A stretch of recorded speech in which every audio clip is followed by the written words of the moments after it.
Sur quel front se déroule-t-elle? Aujourd'hui, ça se concentre en tout cas à l'est et au sud-est de la ville, à partir pour les forces en tout cas gouvernementales de la base de Kayara.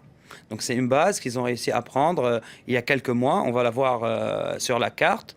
Bon, on ne le voit pas. Donc c'est juste au-dessus de la ville à Loud qu'on voit en rouge. Donc il y a la base de Kayara où il y a l'artillerie française et des forces spéciales américaines et de l'artillerie américaine qui bombardent donc les villages autour de Mossoul. Parce que même cette artillerie, elle ne peut pas atteindre la ville de Mossoul en termes de distance.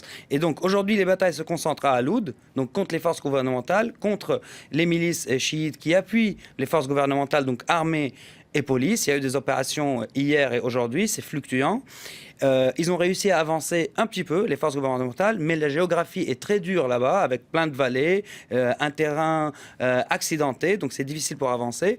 Par contre, là où ça avance d'une manière plus substantielle, c'est du côté des Peshmerga, donc à l'est. Et là, on va voir les zones de contrôle. Donc la zone jaune, c'est la zone de contrôle donc des Peshmerga kurdes, et plus au sud, c'est les forces gouvernementales. La zone rouge, c'est toute la zone qui a été perdue ces 3 derniers jours par les djihadistes.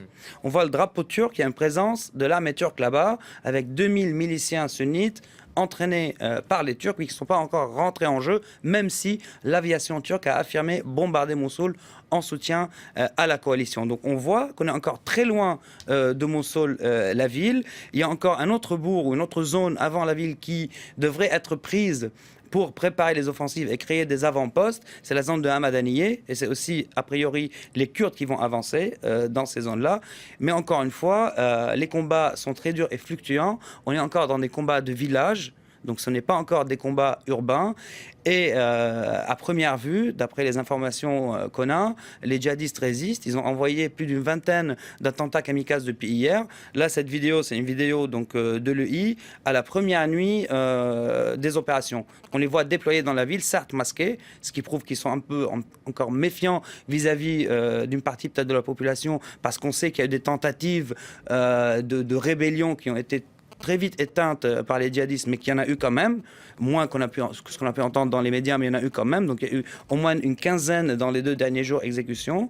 Donc ça, c'est les vidéos des djihadistes dans les rues de Mossoul, à la nuit de la première attaque. Et après, on voit les vidéos de combat, on voit les colonnes de Peshmerga, et on voit les djihadistes résister avec les moyens qu'ils ont. Donc loin du fantasme des armes sophistiquées, mais ils résistent avec des mines, avec des opérations kamikazes, avec des tirs de sniper, et ils font des dégâts dans les forces adverses. Et aujourd'hui, en tout cas, l'artillerie et l'aviation occidentale se concentrent à détruire ces premières lignes de défense encore loin de la ville même de Mossoul.